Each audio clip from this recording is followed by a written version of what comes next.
In the quiet suburbs of Hopewell Township, New Jersey, a woman was living the American dream. At least, that's how it looked from the outside.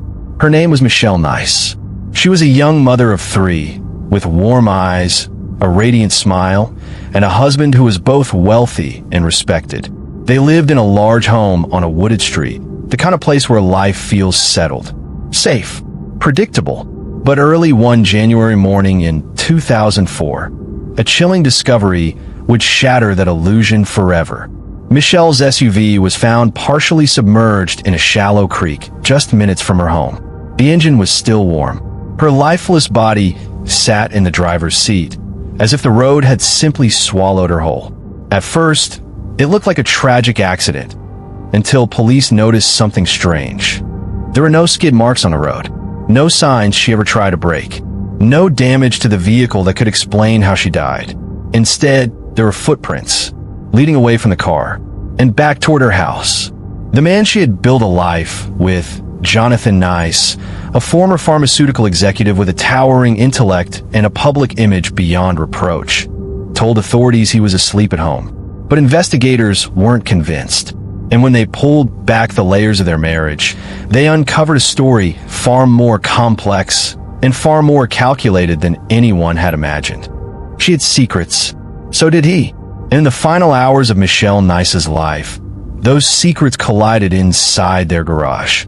What happened in that garage would never be captured on video, but it would leave behind blood, confusion, and a trail that led back to one man. What drives a respected scientist to stage the death of his own wife? And why did so many believe he'd get away with it? Before she was a headline, before her name became part of an investigation file, Michelle Nyce was a daughter, a wife, a mother of 3. She was born in the Philippines. Her family remembers her as soft-spoken, polite, and endlessly curious. She wanted more from life, more for her children, more than what her village could offer. In her mid-20s, Michelle took a leap that many around her would never dare to take. Through a newspaper ad, she began writing to a man named Jonathan Nyce, an older American widower, a scientist living in the United States. He was looking for companionship. She was looking for opportunity. Their letters turned into phone calls. Those phone calls turned into an arrangement, and eventually a plane ticket. Michelle left everything behind, her friends, her family, her home, and boarded a flight to a country she had never been to meet a man she had never seen in person. When she arrived, Jonathan greeted her with flowers and promises.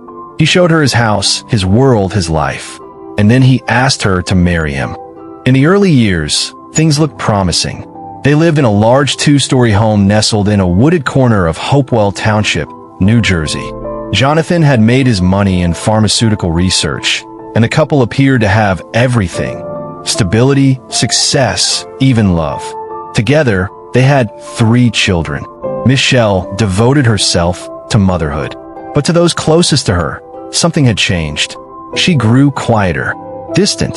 The bright-eyed woman who once dreamed of a future full of possibilities seemed contained, trapped. Jonathan was described by neighbors as intelligent, polite, and controlling. He monitored Michelle's movements, controlled how much money she had, limited her contact with people outside the home. And as the years passed, Michelle began seeking more than just freedom. She began seeking affection. By 2003, she had started an affair. The man's name was Alexander Castaneda, a younger landscaper who worked on the Nyce property. They met in secret, exchanged handwritten notes, spoke in hushed voices by the edge of the lawn. And on January 15th, 2004, just one day before she would be found dead, Michelle was seen leaving a motel after spending time with Alexander. According to his later testimony, she told him she was afraid, that she wanted to leave Jonathan, that she was done hiding. Michelle returned home that evening after the children had gone to bed.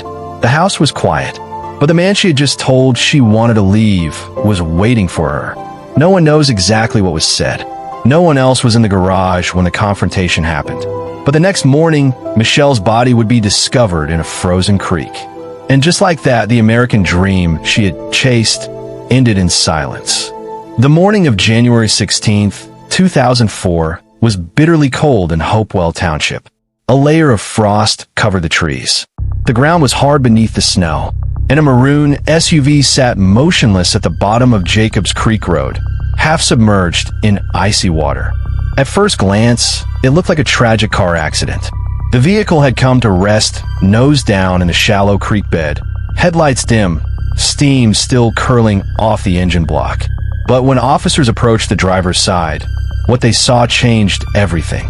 Inside the car, slumped forward in the driver's seat, was 34-year-old Michelle Nyce. She wasn't wearing a seatbelt. Her coat was soaked through. Her skin pale, unmoving. There were no signs of life. But there were also no visible injuries, at least not the kind one might expect from a crash. And then came the first question. How did the vehicle get there?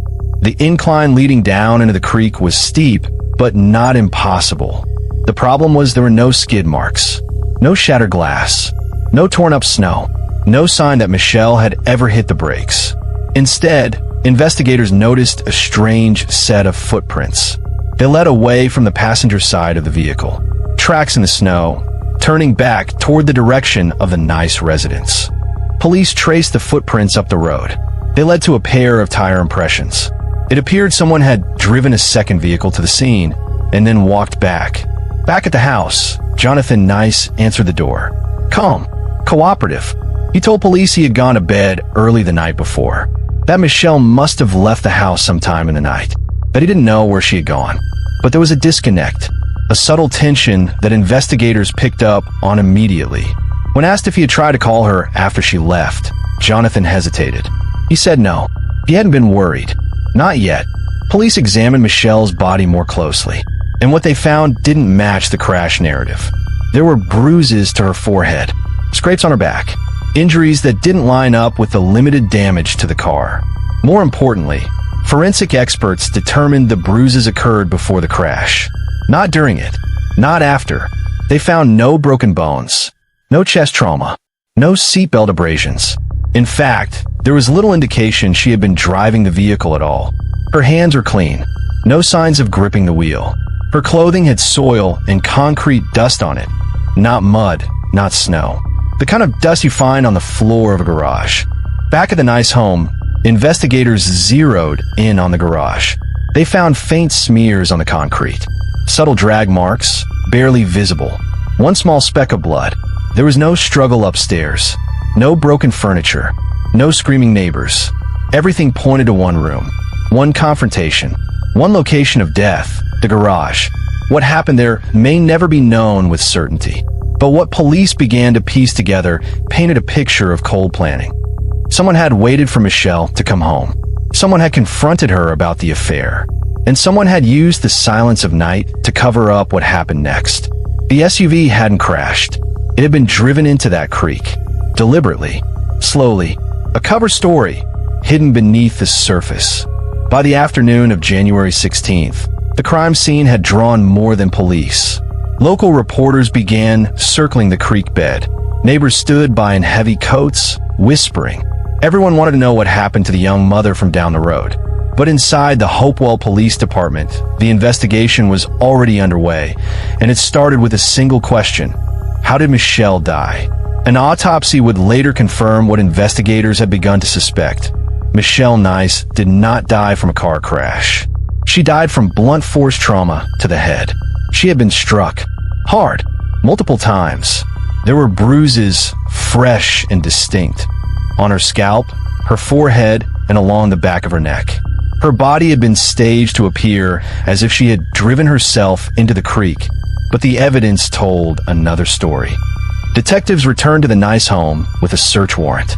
This time, they weren't just looking, they were documenting, measuring, photographing. The garage became the focal point. The blood speck found near the rear of the garage matched Michelle's DNA. The drag marks, faint but visible, suggested that her body had been pulled, not carried. The cement floor told a story, even when words had gone silent. Jonathan Nyce sat in the living room as investigators worked. He was cooperative, calm, too calm, some would later say. When asked about the night before, he repeated the same statement, that he had gone to bed early that Michelle must have slipped out during the night and that he hadn't heard her leave. But his tone was flat. No urgency, no fear, no grief. They questioned the children. They were too young to understand what was happening. But one of them mentioned something unusual. Daddy had gone out after dinner, just for a little while. That was enough to keep suspicions alive. Investigators dug into Jonathan's background. What they found was a profile that didn't fit the classic picture of a grieving husband. A former pharmaceutical scientist and entrepreneur, Jonathan had once held significant roles in drug development companies. He had patents, wealth, status, but behind closed doors, the image unraveled. Colleagues described him as brilliant but difficult. Family members hinted at control issues.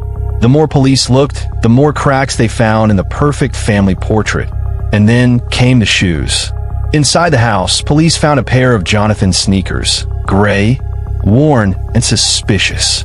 Forensic techs noted something odd. The soles had been tampered with, sliced, reattached with glue. Upon closer inspection, it appeared the soles had been intentionally altered to avoid matching the footprints found in the snow. It was an act that raised immediate alarms. Why would a grieving husband manipulate his shoes the morning after his wife's death? Why would he go to such great lengths unless he had something to hide? The garage, the shoes, the blood. The puzzle pieces were taking shape. But still, the question remained, what was the motive? Why would Jonathan Nyce, a man who had everything, throw it all away? The answer came from Michelle's phone records. Text messages, dozens of them, many from a man named Alexander Castaneda, a landscaper employed by the family. The messages were affectionate, romantic, explicit. They told a story of a hidden relationship, one that had been going on for months, one that Jonathan had discovered. Police brought Castaneda in for questioning. He was nervous but forthcoming. He told them Michelle was planning to leave Jonathan, that she had told him she no longer felt safe, that she feared how Jonathan would react. There was no evidence that Castaneda had been near the house that night. His alibi checked out, but his testimony changed everything. The case had now shifted from tragedy to betrayal to murder. What happened that night in the garage was no longer a mystery of opportunity. It was personal, emotional, and potentially premeditated. With the evidence stacking up, the image of Jonathan Nyce as a heartbroken husband was fading fast. By now, the picture of Michelle Nyce's final days had grown sharper. Painfully so. Investigators were no longer chasing shadows. They were assembling a story piece by piece, and at its center was not just jealousy, but obsession. Michelle had grown distant in the months before her death. Friends described her as distracted, anxious, even. She had confided in one close friend that she wanted out of the marriage, out of the cold, watchful silence that had settled over her home, out of the grip of a husband who, despite his calm exterior, had grown increasingly volatile behind closed doors. She found comfort in Alexander Castaneda, the young landscaper whose smile was easy, whose voice didn't carry the weight of condescension. To Michelle, he was a breath of fresh air in a stifling world. But to Jonathan Nyce, he was something else entirely, a threat, a reminder that he was losing control. Police began reviewing Jonathan's internet history. What they found was chilling. Late-night searches, dozens of them. Phrases like, how to tell if your wife is cheating, signs she's planning to leave you, what happens in a divorce if there's infidelity. But one search, conducted just 10 days before Michelle's death, sent a shiver down the spine of every investigator. How to kill your spouse and get away with it. It was there, in black and white. No ambiguity. No mistake. It was a question typed out by a man who didn't just suspect betrayal. He was preparing for the fallout. In a journal tucked away in Jonathan's study, investigators discovered pages filled with ramblings. Not of grief, but of rage. Obsession. Michelle's name appeared over and over again. Underlined, circled, followed by words like liar, whore, and deserved. It was a descent into paranoia, a mind unraveling. Neighbors were shocked. They had seen Jonathan as calm, polite, even meek. But those who knew him intimately painted a different portrait. One neighbor recalled seeing Michelle sobbing in her car just a few weeks before the incident. Another admitted they'd heard shouting matches late at night, but assumed it was the stress of parenthood. No one expected murder. But it wasn't just the emotional outbursts that painted Jonathan guilty. It was the deliberate deception. Investigators recovered home surveillance footage. Older tapes from a previous setup Jonathan had disconnected, but one file remained. It was grainy, partially overwritten, but at 1:14 a.m. on the morning Michelle died, a faint figure could be seen dragging something heavy from the house into the garage. The outline matched Jonathan's frame. The timestamp aligned with the estimated time of death. When confronted with the footage, Jonathan broke. Not with an admission, but with silence. His lawyer stepped in. The interviews ended. It had taken less than 72 hours to shift the case from tragic accident to calculated murder. And now, the community watched with bated breath as the man who once led pharmaceutical companies with quiet authority was led away in handcuffs. But even as he sat behind bars, Jonathan Nyce maintained his innocence. To the media, to the court, to his children. He didn't kill Michelle, he said. He loved her. But the evidence, the shoes, the blood, the search history told another story. One that even love couldn't erase. As the trial date loomed, prosecutors worked to build a case grounded in motive, opportunity, and a single damning truth. That sometimes the people who seem most composed are hiding the darkest storms. The courtroom was silent. A still kind of silence, where grief, rage, and dread hung thick in the air. At the defense table sat Jonathan Nyce. Not the charming pharmaceutical executive, not the loving husband, but a man cloaked in suspicion, with a murder charge hanging over his head. The prosecution wasted no time. They called him a man obsessed, not with love, but with control. They told the jury that Michelle had wanted to live freely, but Jonathan couldn't let her go. He didn't just lose her, he eliminated her. The words were brutal, but so was the evidence. Jurors were shown photographs of Michelle's lifeless body, slumped in the front seat of her vehicle, abandoned near a creek like she was nothing. They were told about the garage, about the blood, the scuff marks, the disturbed items. The cover-up, prosecutors said, had begun within moments of her death. But the defense pushed back. They painted a portrait of a man blindsided by betrayal. A man who had given everything, his time, his career, his money, to build a life with Michelle.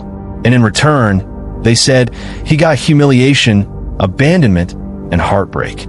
His attorneys never denied he had killed her, but they argued it was not premeditated. It was rage, sudden, tragic, but not planned.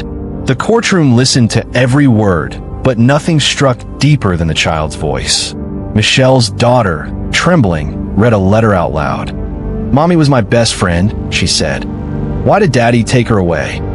That single question cut through the legal jargon. It pierced the walls, and it stayed in the minds of every juror. Just when it felt like the trial had reached its emotional peak, the prosecution introduced something unexpected, an audio recording discovered just days before. On it, Jonathan could be heard whispering, "It has to look like an accident." No yelling, no panic, just calm, quiet calculation. The defense called it nonsense. A moment of grief, they said, spoken in shock. But the prosecution called it what it was, a confession captured on tape. Public reaction exploded. People wondered, would he walk free? Was this a case of temporary insanity or a cold-blooded execution? And then came the verdict. Guilty, but not a murder. Jonathan Nyce was convicted of voluntary manslaughter and tampering with evidence. The sentence, just 8 years. Michelle's family broke down. To them, this wasn't justice. This was mercy dressed in courtroom procedure. Jonathan was led away in cuffs, but for many watching, it didn't feel like enough. The damage had already been done. And Michelle? She was gone. The truth is, some stories never really end. They live on in the quiet moments, the silence between what was said and what was done, in the eyes of the children left behind, in the unanswered questions that wake us in the middle of the night. Michelle Nyce's life was not defined by her final moments, but by the years she lived before them. the laughter she brought to dinner tables, the warmth she carried into every room, the resilience that helped her hold on longer than most would have. Her husband, Jonathan, once the picture of professional success and family man, couldn't hide the truth forever. The perfect facade cracked under the weight of jealousy, pride, and something far worse. The belief that he could get away with it. He had written love notes and filled journals with romantic desperation. But in the end, none of that mattered. Not when the silence in the garage was interrupted by finality. Not when the woman he claimed to adore was found discarded beneath a wooden bridge. In the courtroom, there were tears. There always are. Regret comes easily when the evidence is too heavy to run from. And yet, the real sentence was carried out long before the trial. It was written in the last moments of Michelle's life, when she realized the man she once loved would not let her leave. Her children lost more than a mother that day. They lost a sense of safety, of home, of truth. And the rest of us, we're left to wonder how far obsession can go before it consumes everything in its path.